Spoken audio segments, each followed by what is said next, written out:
Akui Nagita Slavina pintar, Raffi Ahmad pentingkan dua hal ini untuk anak-anaknya. Pasangan yang dikenal dengan sebutan Sultan Andara, Raffi Ahmad dan Nagita Slavina dipercaya untuk memandu sebuah acara. Diketahui bahwa acara yang dipandu oleh pasangan yang menikah pada 2014 ini adalah program cerdas cermat untuk anak sekolah dasar, SD. Dalam sebuah kesempatan Raffi mengatakan jika istrinya, Nagita memiliki pribadi yang lebih pintar daripada dirinya. Melihat hal ini, Raffi berharap jika hal ini bisa menurun kepada kedua putranya, Rafathar Malik Ahmad dan Rayansa Malik Ahmad.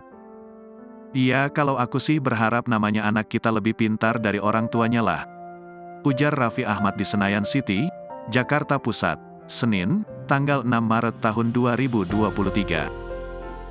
Namun bagi Raffi Ahmad sendiri pendidikan dan juga agama yang akan selalu menjadi fokus utama.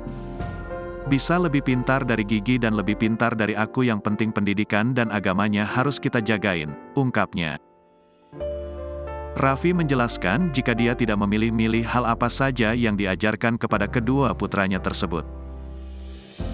Dia menyampaikan jika hampir semua hal diajarkan kepada anaknya, baik pendidikan formal hingga masalah pendidikan agama.